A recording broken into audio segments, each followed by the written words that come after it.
there. Welcome to EduCast 3000. I am your co-host, Melissa Loble. And I'm your co-host, Ryan Lufkin. And today we're joined by Mary Styers, Director of Evidence and Learning Strategy at Instructure, where she focuses on helping institutions turn data into meaningful action.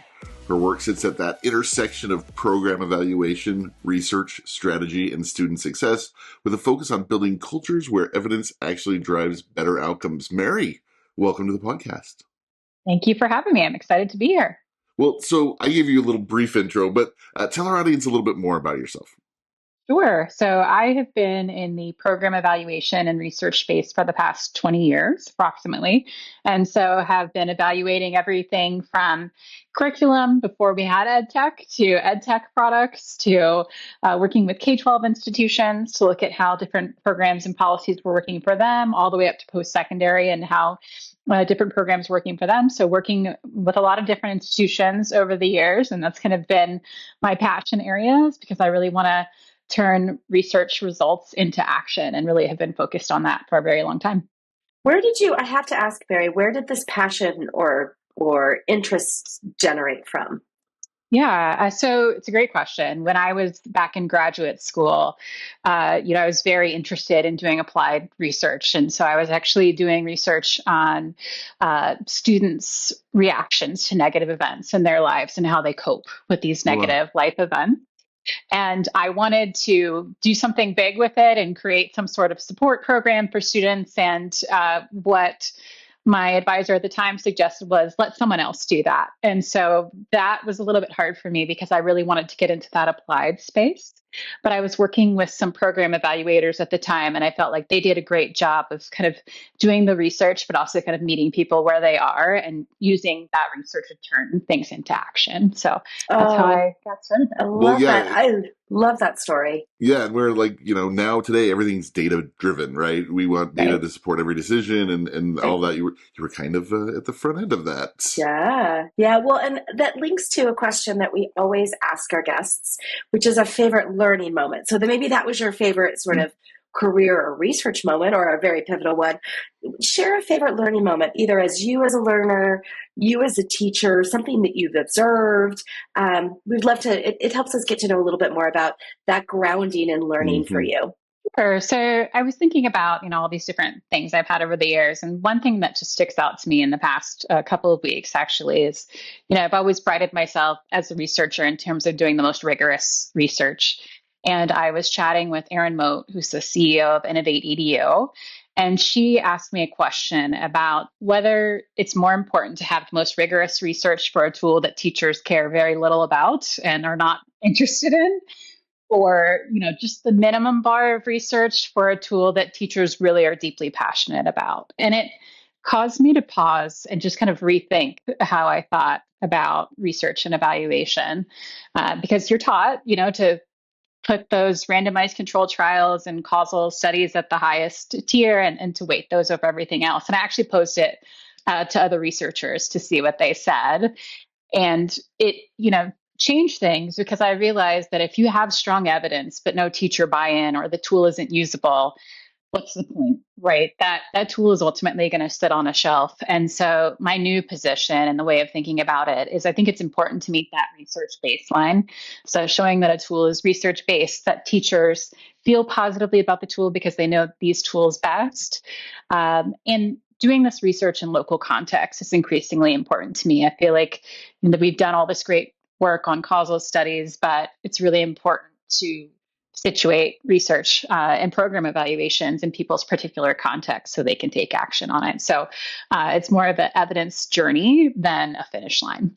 Melissa and I would just spend some time in Boston at a couple of different institutions, and the through thread was that in context aspect. I love that you just mentioned that. It's like when you see a red car and then you see red cars everywhere, right? I'm something like, how important in context is in all these decisions. Fantastic. Mm-hmm. It's so true. And I think that context, I'm going to play off that a little bit, Ryan. We think about evidence-based tools and the importance of evidence-based work in education, right? And I think it's really hard to do. And we're still talking about that. And I think some of that is context. There's a lot of different pieces. And what makes that hard? What do you see, Mary, is making just this trend towards evidence-based, which I think we all believe in. Clearly you do. We're committed, Ryan and I are committed to it. But what makes it so hard in education?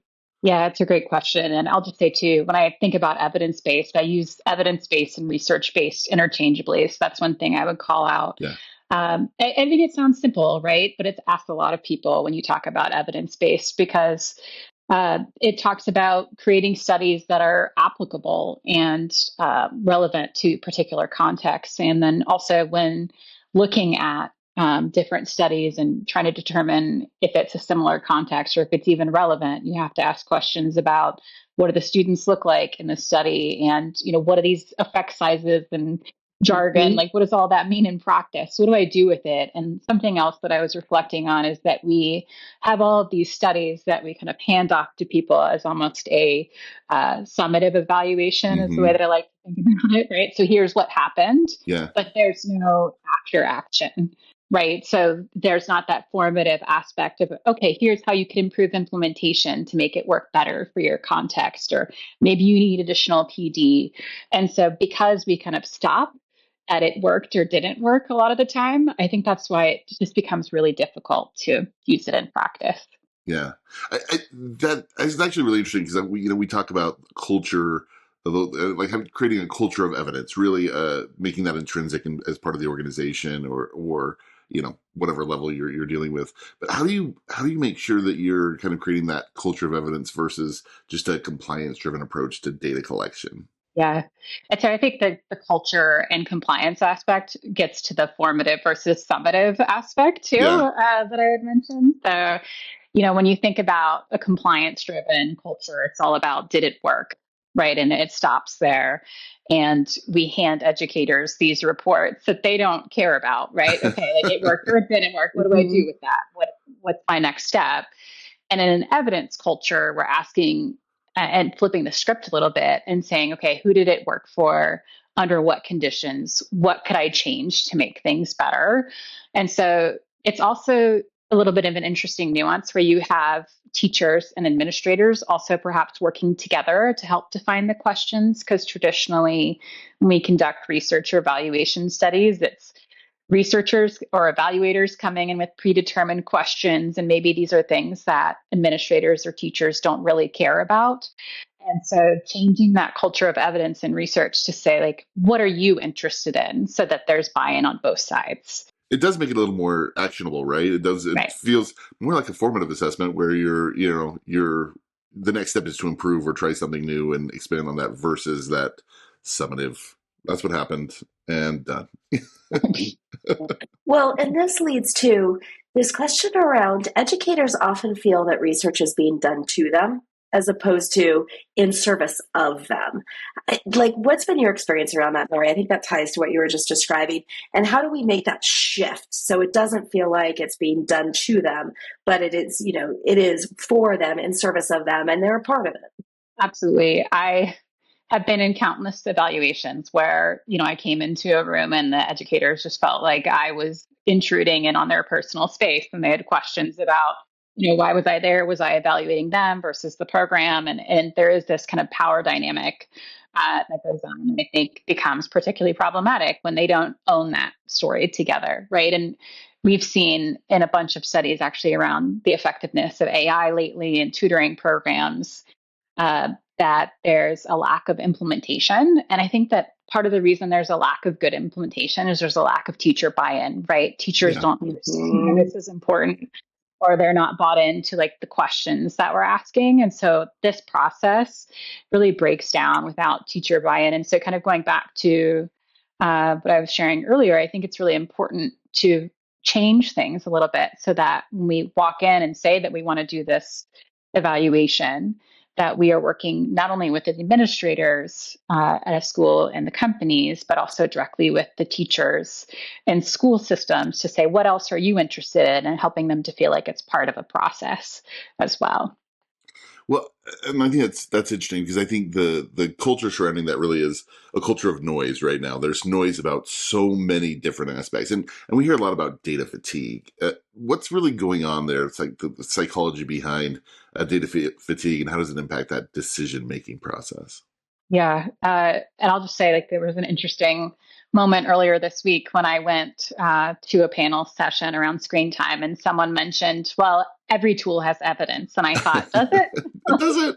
I'm Does not it sure. though? Uh, so yeah, there's a lot of data fatigue, and they're being bombarded with all different types of research results and, data Mm-hmm. dashboards and assessment Yeah. reports. We've been talking about data-driven decision making for years, and I don't blame them, Yeah. right, for being fatigued about the situation. And I think when we're just kind of putting this information in front of them and expecting them to immediately figure out how to turn these into action without giving them that support, Yeah. realizing Mm-hmm. they don't have the time to, Yeah. right, to dig Mm-hmm. into this, and we're just expecting them to figure it out on their own. That puts a massive burden onto them. And when they can't connect that data to a real decision, like that sitting right in front of them, that just becomes noise. And so people stop listening, right? They just say, like, okay, everyone has evidence. I'm just going to tune it out. It's Yeah. not relevant Yeah. anymore. So, Well, and that builds on. So it's not even just data fatigue, although that is critical.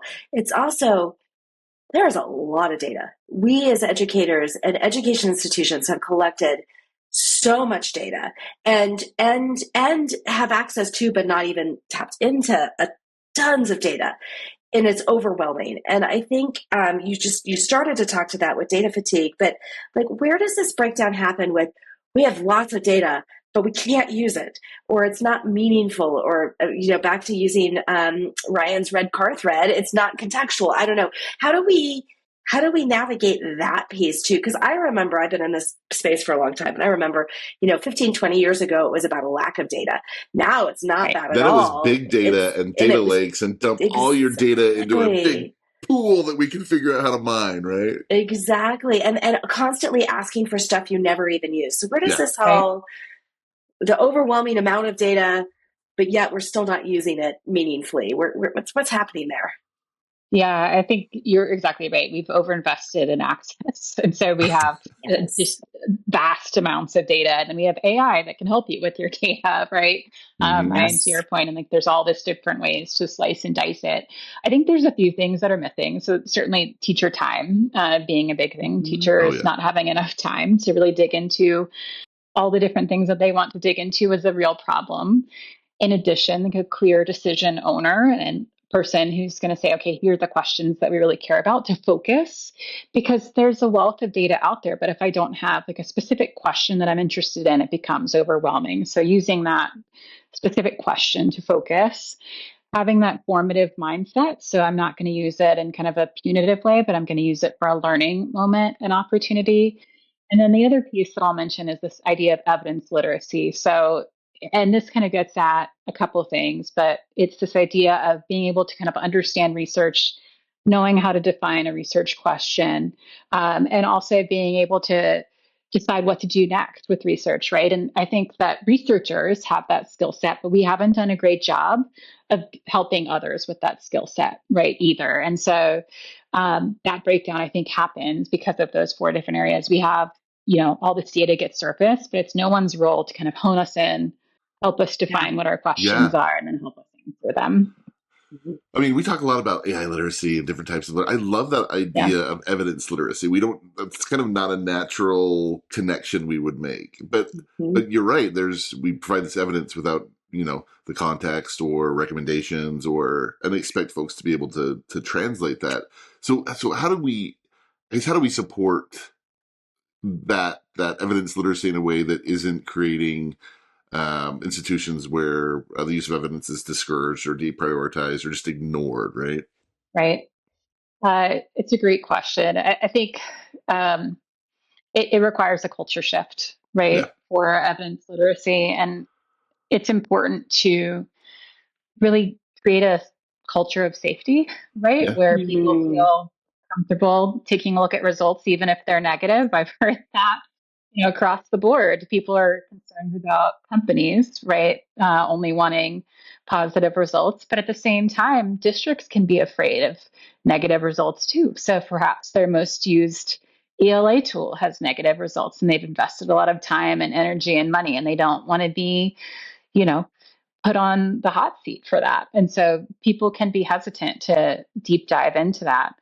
So I think changing the incentive structures a little bit there too. So for vendors, helping them to understand that they can use these negative and neutral results to improve their product, helping districts to understand that they can use these results to improve implementation, and then also helping them to understand that researchers should come in with this neutral mindset Hmm. and not be working for the provider or for the district, but for both, Yeah. and really being interested in kind of diving into what are the actual results. And I would say the other thing that I would mention is in terms of deprioritization, I feel like there's also concerns when people take a look at a research study and it just has positive results. There's a lack of Yes. trust there that Yeah. something hidden. I'll say that's a red flag for me. If I look at a study and see only positive results, there's something going on there, right? So everything's Yeah. perfect then. Right, right. Yeah. Yeah.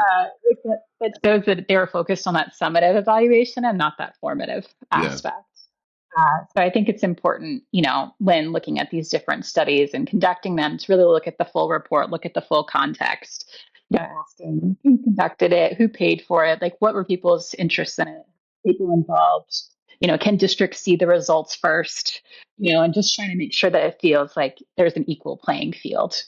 I think that's so important. I think we are in, some would say we're in the post-truth world, or, like we're bombarded by data points, often conflicting. I always think when I see a set of data, who paid for that? To your point, Right. who paid for that study? What were the, let's dig into a little bit of where that came from. So I think that's so incredibly important. Well, that trust piece and that culture piece too raises a question for me. So, as humans, and we do this not just around education, but I think there's some nature of doing this even I've seen this in the corporate workspace, seen this all over.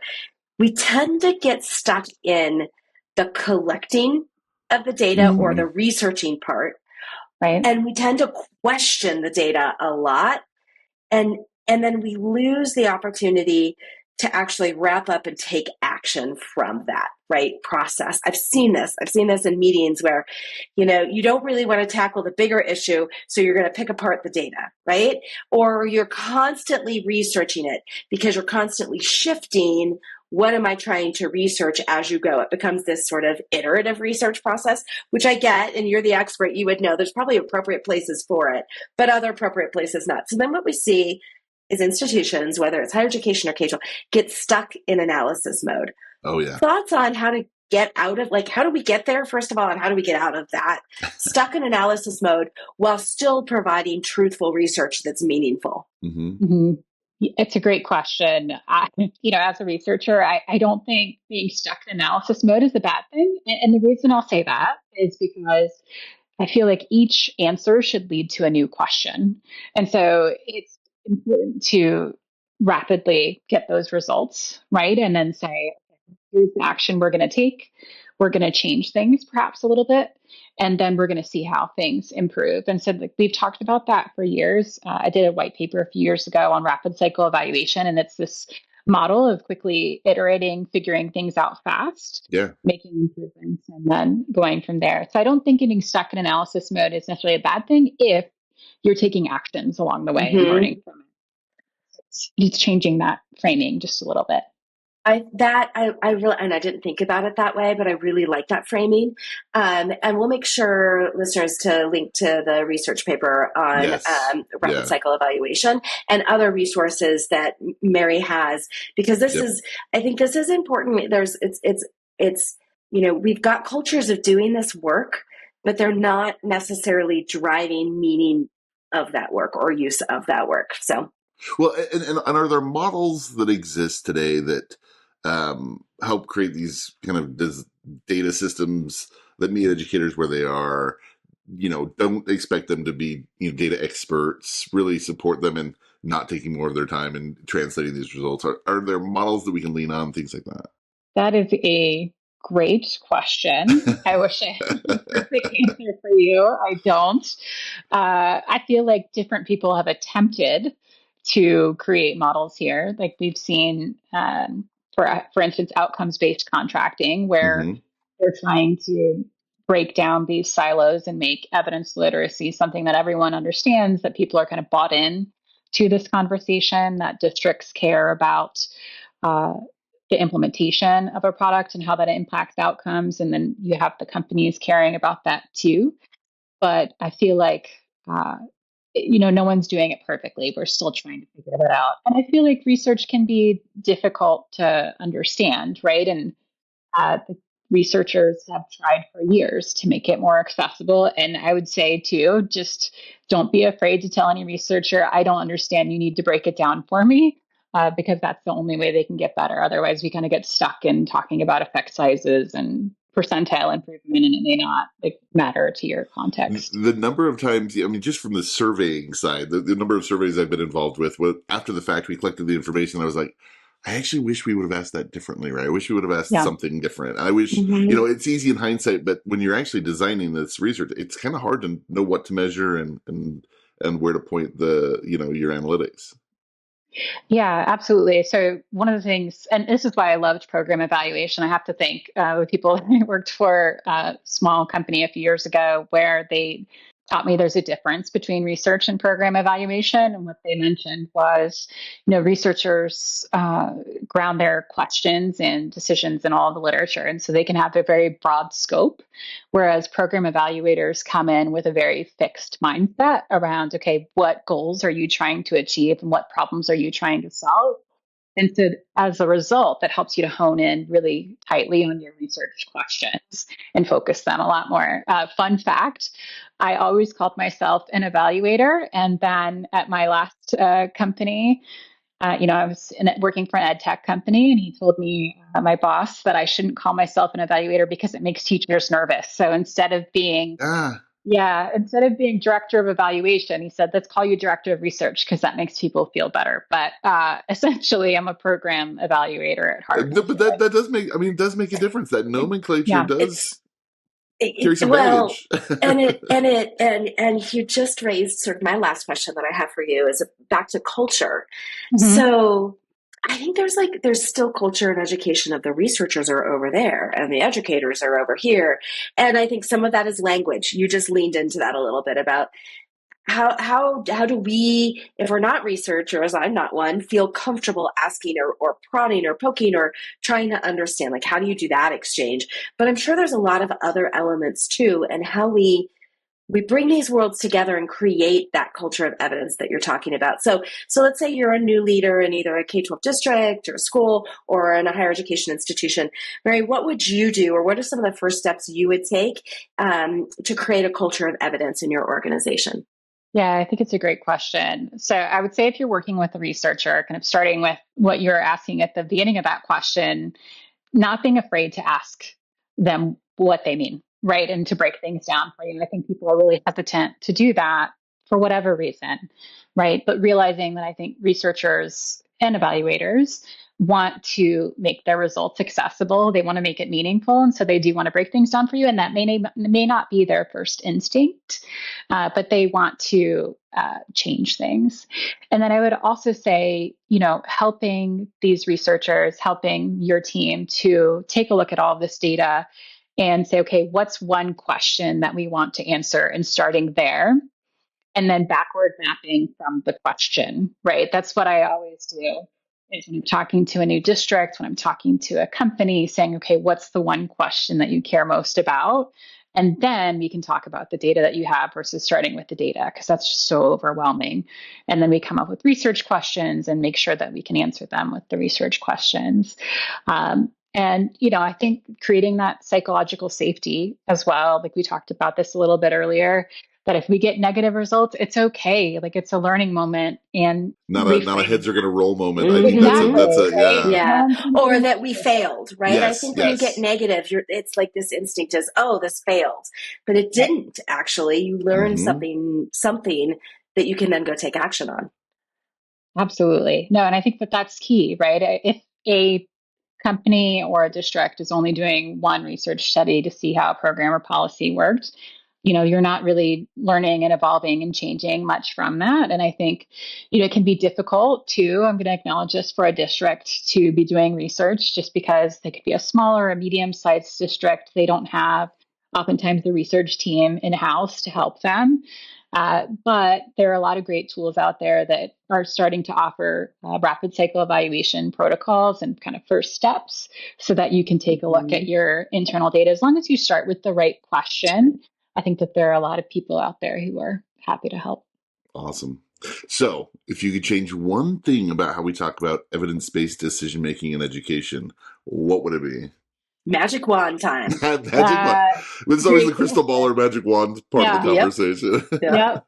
I would say stop making it binary. Either you have evidence or you don't, right? It should be about the journey. So it should be about using evidence throughout the journey. And when we're creating products, when we're evaluating programs, when we're even looking at the screen time, right now, it's not about it's good or bad, but how is it working now? And when we make changes, is that altering things or not? And how is it working in my context? So changing and flipping the scripts there a little bit, I think is important.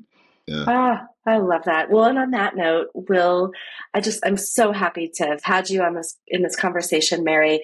I know our audience will be really excited to think about some of the very practical approaches that you've shared with them, but also, again, how to shift culture and really bring evidence, because we all aspire to this in education. We really do. Mm-hmm. We just have to find our paths and our meaning behind it. So thank you so much for being on the show. We so appreciate it. And we look forward to following what's new in the research world with you. Sounds good. Thank you so much for having me. Thanks, Mary. Appreciate it.